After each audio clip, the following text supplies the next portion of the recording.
मित्रों नमस्कार। ज्ञान मास्टर माइंड में आपका स्वागत है। मित्रों, हमने एक सीरीज शुरू की है जिसमें हम दिव्यास्त्रों के बारे में बात कर रहे हैं।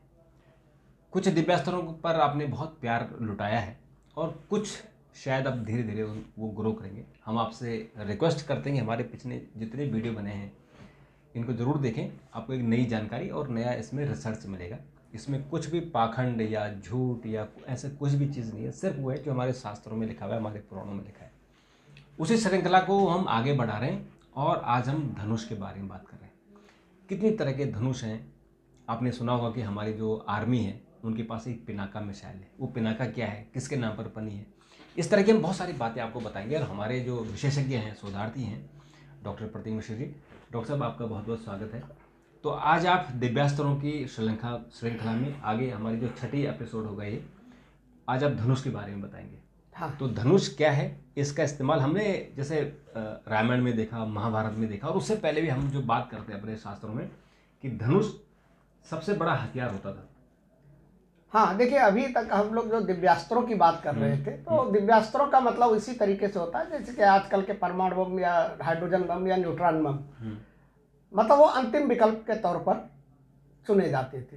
लेकिन अगर युद्ध की शुरुआत में उन सब का उपयोग नहीं होता था। हाँ। युद्ध में जो सबसे परिचित हथियार था और जो सबसे ज़्यादा संघारक हथियार था, वो हथियार था धनुष। धनुष और ऐसे तलवार जैसे जो हाँ, सामान्य तलवार भाषा और में। धनुष। तो हमारे सनातन धर्म के अंदर तमाम दिव्य धनुषों के बारे में वर्णन किया गया है।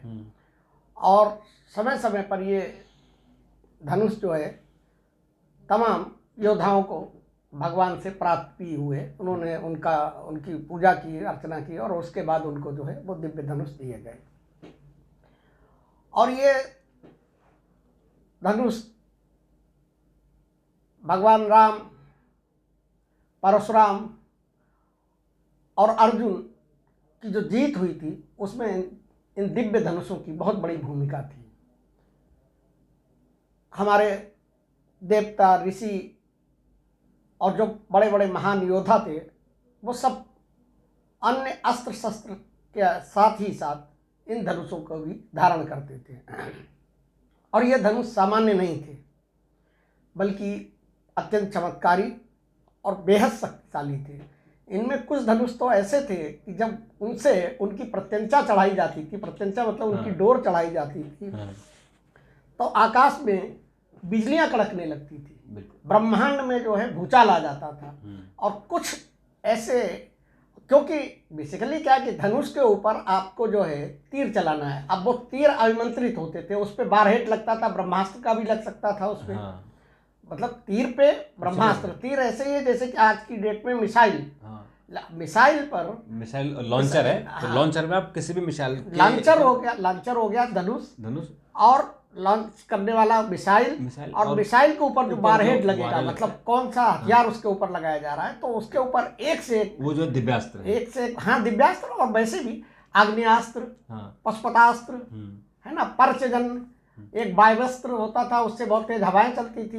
एक अस्त्र ऐसा था जिससे आग्नेयास्त्र था, उससे चारों तरफ अग्नि बरसने लगती थी, जो कि महाभारत में अर्जुन ने भी उनका उपयोग किया। और अमोघ शक्ति थी जैसे। अब अमोघ शक्ति धारण करने के लिए, उसकी प्रत्यंचा पर चढ़ाने के लिए कितना दिव्य धनुष होना चाहिए, ये बहुत जरूरी था ना, कि उसकी ताकत को वो संभाल पाए। तो ऐसे तमाम दिव्य धनुषों का हमारे यहाँ सनातन में उल्लेख किया गया है। इनमें पिनाक धनुष था। पिनाक धनुष को नंबर 1 पे माना जाता है।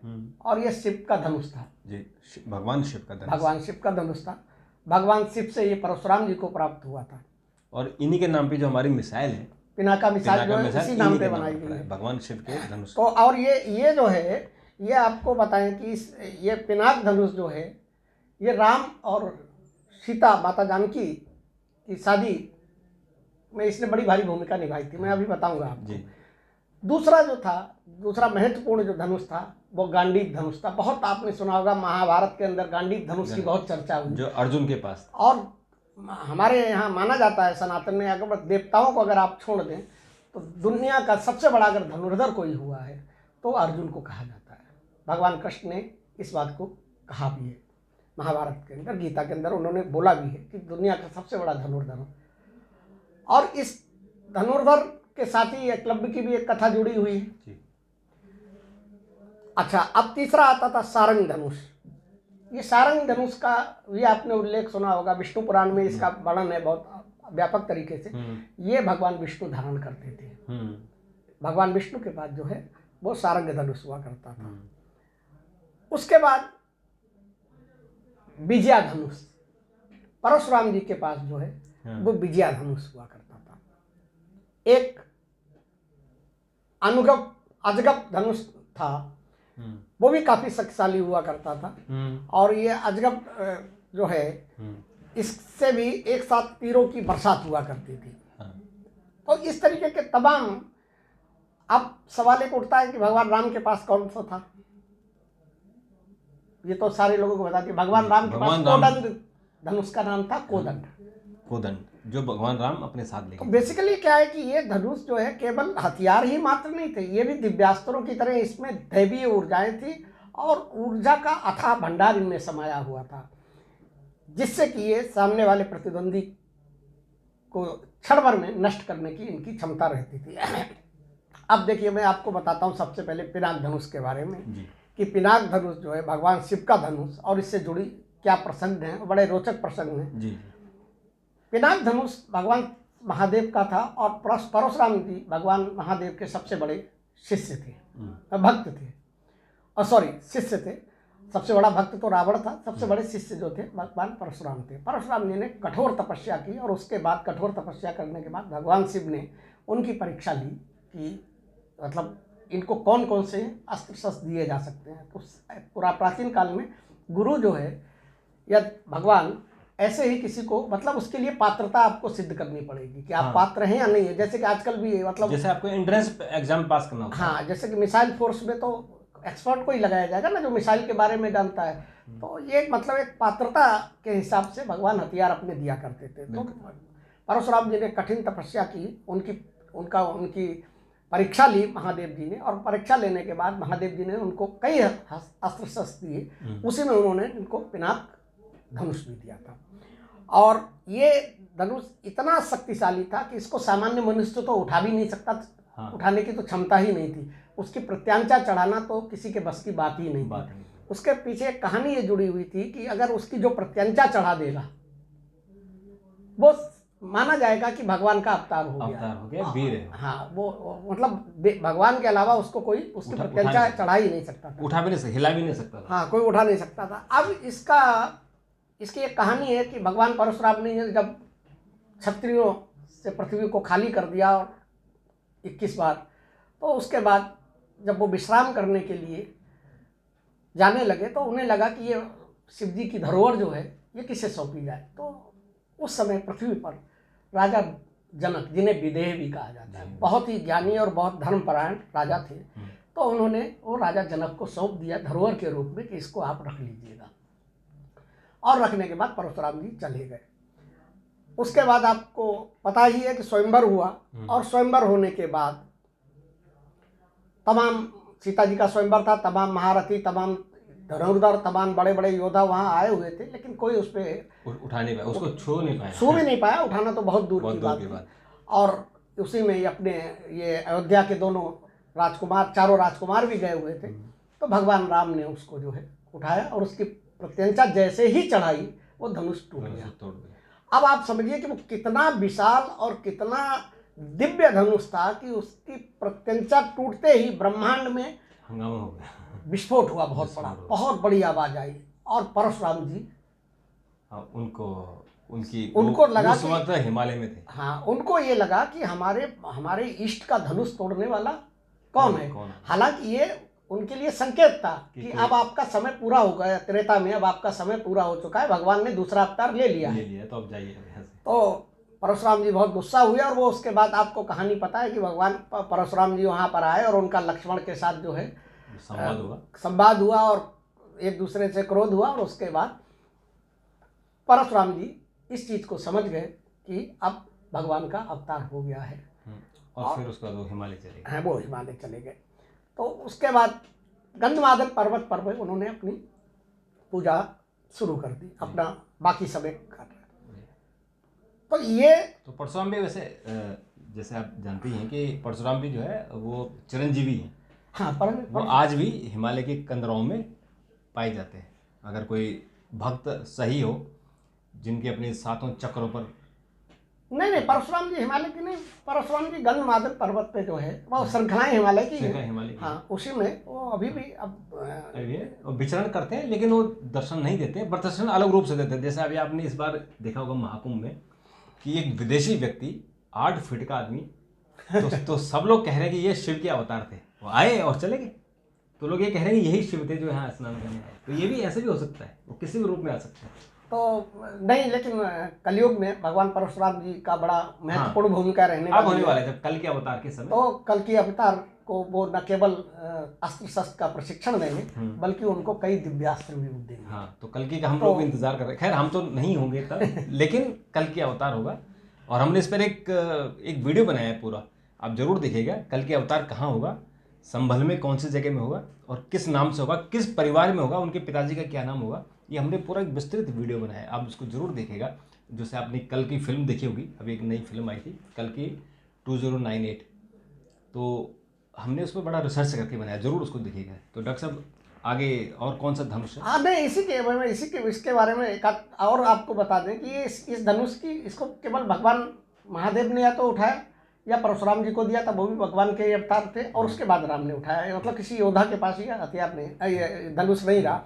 और इस धनुष से आप स्थिति ये समझिए कि ये बड़े बड़े पर्वतों को का मत चूर्ण कर देता था, इससे निकले हुए बाण जो है, एक ही बाण से छेद देता था। अब इसके बाद जो सबसे ज़्यादा चर्चा में जिसकी चर्चा होती है सनातन धर्म में, गांडीव धनुष के बारे में बात की जाती है। गांडीव धनुष अर्जुन के पास था, और अर्जुन को ये धनुष जो है वो भगवान अग्निदेव से मिला था।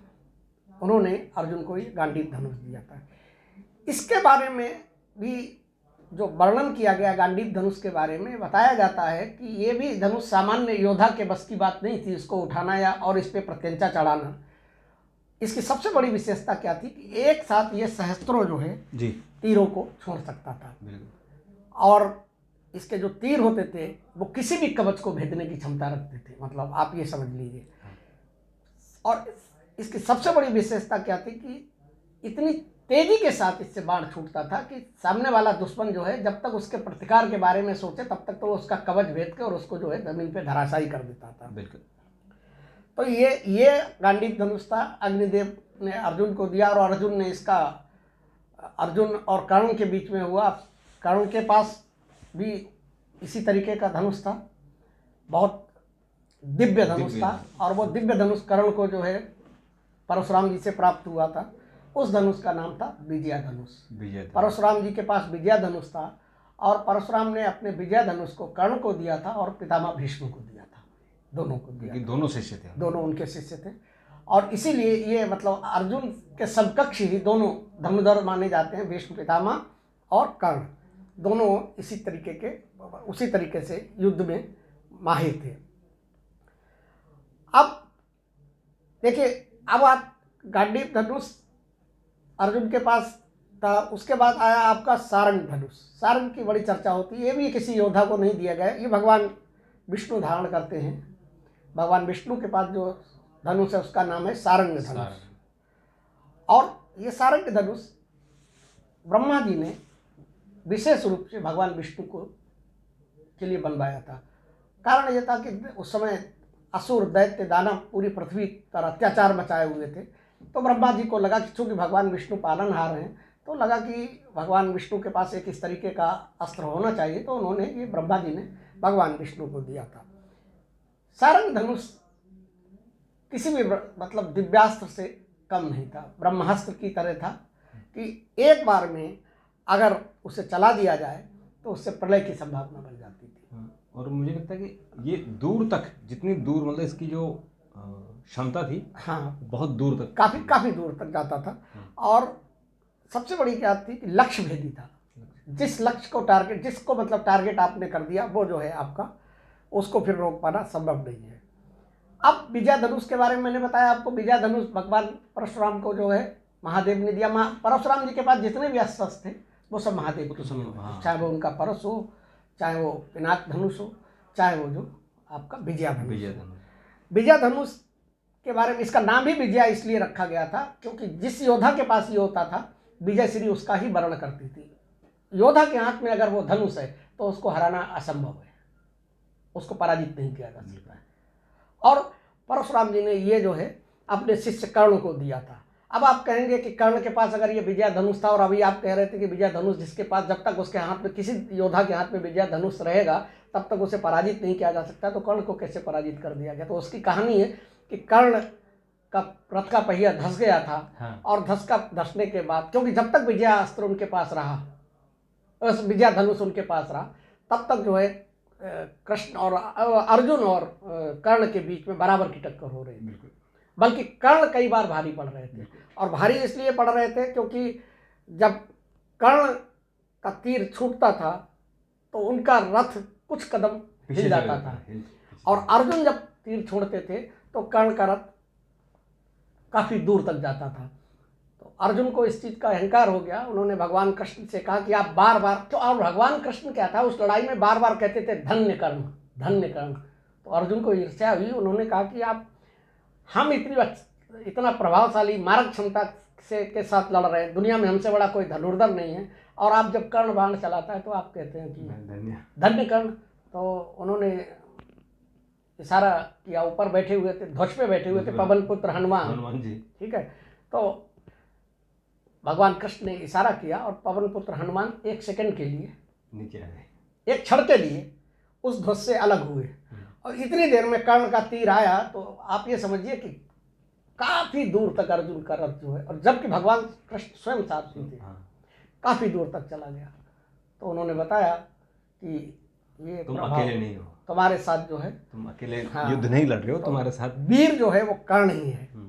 तो उसका पहिया जब धंस गया, और धंसने के बाद उस समय विजय धनुष जो था वो उन्होंने उतार कर रख दिया, धनुष और तीर कमान तरकस सारी चीजें, क्योंकि वो अपने पहिया को निकाल लगे। तो उस समय निशस्त्र थे वो, उनके हाथ में कोई हथियार नहीं था, विजय धनुष रथ पे ही रह गया, और उसी समय उनका वध। और परशुराम ने उन्हें श्राप भी दिया था कि जब तुम्हें जरूरत होगी, हाँ वो तो कहानी पहले बता चुके हम लोग आपको, जब जरूरत होगी तो वो इस्तेमाल नहीं हो पाएगा, वही वो, हाँ तो वो जरूरत पड़ी तो नहीं हो पाएगा। नहीं, वो तो नहीं हो पाया, लेकिन सबसे बड़ी बात यह है कि आप, मतलब लोगों के दिमाग में ये सवाल उठ सकता है कि आप कह रहे हैं कि विजय धनुष जो है वो अगर धनुर्धर योद्धा के हाथ में है तो उसे पराजित नहीं किया जा सकता, तो कर्ण कैसे पराजित हो? तो कर्ण पराजित इसलिए हुआ क्योंकि उसके हाथ में उस समय विजय धनुष, और उसने कहा भी था, अगर आपने महाभारत देखा हो तो कर्ण ने कहा भी था कि अभी आप अपने युद्ध को रोक दो, मैं भी अपने टायर को, जो उस रथ का टायर था उसको मैं निकालने जा रहा हूँ। तो श्री कृष्ण ने तब कहा कि अर्जुन तुम क्या इंतजार कर रहे हो, और चलाओ तीर, और चला गए। फिर अर्जुन नहीं, अर्जुन तो वहाँ पर नैतिकता का पालन कर रहे थे। अर्जुन को लग रहा था कि अगर सामने वाला योद्धा, क्योंकि देखिए युद्ध के नियम यही थे कि सामने वाला योद्धा अगर निशस्त्र है, उसके हाथ में शस्त्र नहीं है, और वो अपने रथ पर नहीं है, पृथ्वी पर है, तो उसके साथ युद्ध नहीं करना है, उसके ऊपर प्रहार नहीं करना है। लेकिन महाभारत तो छलकपट के साथ शुरू हुआ, और मैंने आपको बताया था, जिसकी मैं आपको एक बड़ी रोचक कथा है। भीष्म पितामह जब सरसैया पे पड़े हुए थे उस समय, और उनके और श्री कृष्ण के बीच में संवाद हुआ, तो भीष्म पितामह की जिज्ञासा यही थी कि हे प्रभु, आपके रहते हुए, आपके साथ में ये सारी चीज़ें हुई, और ये सारा युद्ध लड़ा गया, और इसमें छलकपट का उपयोग हुआ, और उसमें आप भी कहीं न कहीं थे। और उन्होंने कहा कि आप सबसे बड़े छलिया आप हैं। भगवान कृष्ण का एक नाम छलिया भी है, तो भगवान ने कृष्ण ने कई जगह छल किया, छल का सहारा लिया, और उसके पीछे फिर उन्होंने कारण बताया कि ये छल जो है वो, अब ये आने वाले समय की जरूरत होगी, तो मैं इसकी शुरुआत यहीं से कर रहा हूँ, क्योंकि कलयुग जो होगा वो कलयुग में हर चीज़ में छल की जरूरत पड़ेगी। अब आता है एक और दिव्य धनुष, जिसके बारे में हमने आपको बताया कि भगवान शिव का जो रहस्यमयी धनुष है, इसके बारे में बहुत ज़्यादा वर्णन नहीं है, इसको अजगब धनुष बोलते हैं, इसके बारे में वर्णन नहीं, क्योंकि इसके बारे में जो थोड़ा बहुत विष्णु पुराण में है और शिव पुराण में जो उल्लेख है, उसके अनुसार ये माना जाता है कि ये सृष्टि में प्रलय लाने की क्षमता रखता है, और भगवान महादेव ने कभी इसका उपयोग नहीं किया, और इसीलिए इसके बारे में बहुत ज़्यादा जानकारी नहीं है, लेकिन भगवान के पास था।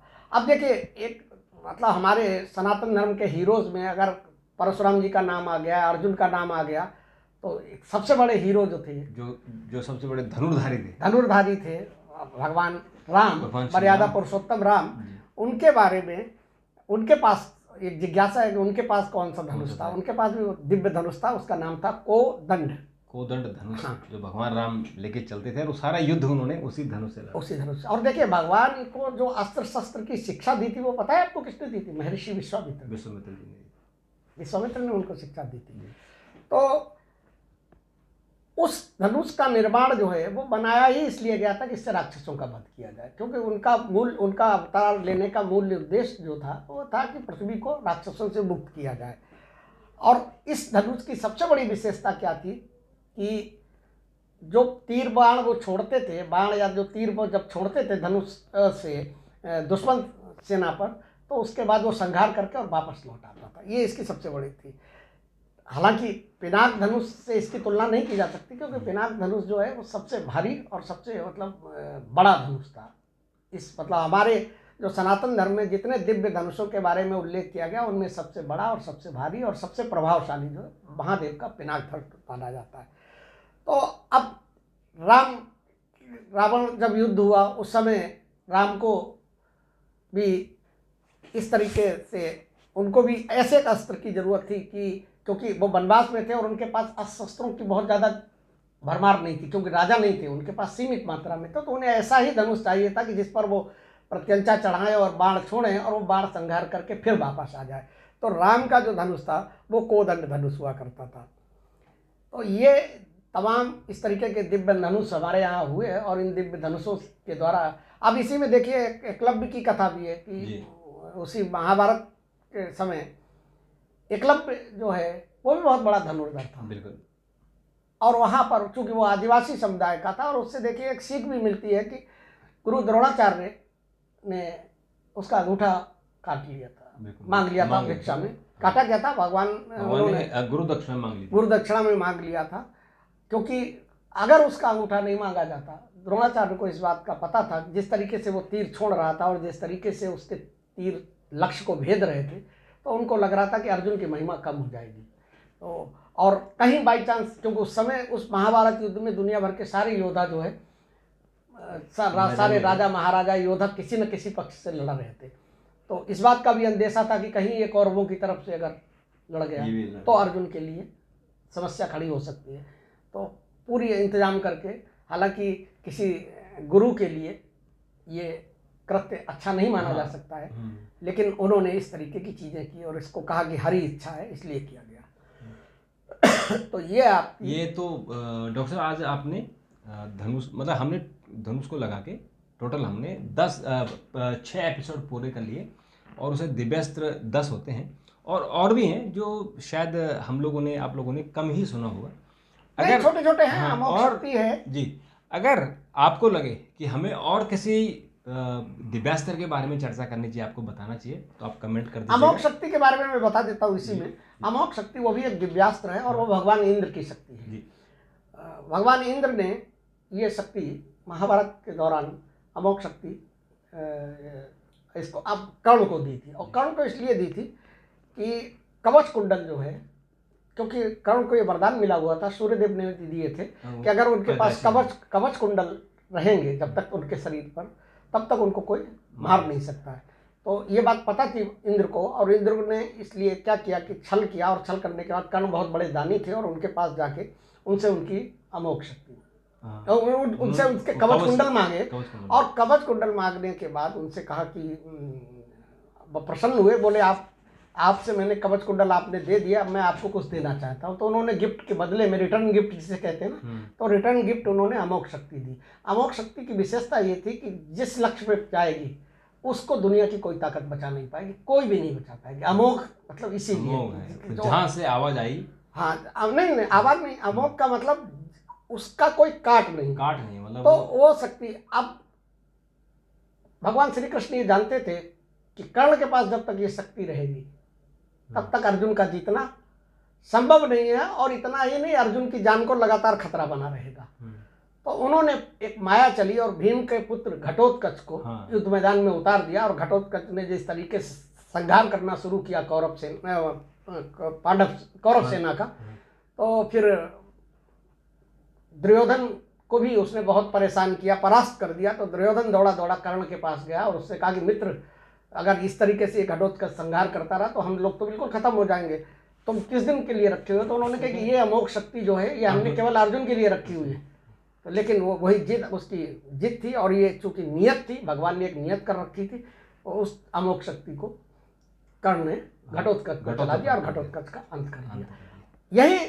यही अमोघ शक्ति इंद्रजीत के पास थी। हाँ, ये जो मेघनाथ के रामायण में मेघनाथ के पास थी, और इस शक्ति का उपयोग उसने लक्ष्मण पर किया था, अमोघ शक्ति किया था, हनुमान जी पर भी किया था, और लक्ष्मण पर किया था। और लक्ष्मण पर जब अमोघ शक्ति का किया तो लक्ष्मण जी मूर्छित हो गए, फिर हनुमान जी संजीवनी बूटी लेके आए, तब कहीं उनके प्राण बच पाए थे। तो ये भी एक दिव्यास्त्र, अमोघ शक्ति भी उसमें आती है। एक आग्नेयास्त्र आता है, मैंने बताया आपको, जो एक पर्जन्य होता है जो कि तमाम पत्थरों की बारिश करने लगता है, बड़े बड़े पत्थर आने लगते हैं। तो ये इस तरीके के 10 दिव्यास्त्र हैं। तो हम इसमें और भी, अगर आपकी इच्छा हो, अगर आप चाहते हैं कि और भी हम दिव्यास्त्रों की बात करें, तो अपने कमेंट दीजिएगा। कमेंट देंगे हम तभी करेंगे, नहीं तो नहीं करेंगे, स्पष्ट तौर पर बताते हैं। और इस पर भी अगर आपके कोई कमेंट हो तो ज़रूर दीजिएगा। चैनल को आप आगे बढ़ाइएगा, अपने बच्चों को ज़रूर दिखाइएगा, क्योंकि ये आपके बच्चों को जो हमारे भारतीय संस्कार है, हमारी भारतीय विरासत है, हमारे शास्त्रों में क्या लिखा है, उस बारे में हम इसकी चर्चा करते हैं। अगर आपने अभी तक सब्सक्राइब नहीं किया तो ज़रूर सब्सक्राइब कीजिएगा। डॉक्टर साहब, आपने हमसे बात की, आपका बहुत बहुत धन्यवाद। आपका भी बहुत बहुत धन्यवाद। और कल एक वीडियो के साथ फिर आपके सामने उपस्थित होंगे, तब तक के लिए नमस्कार।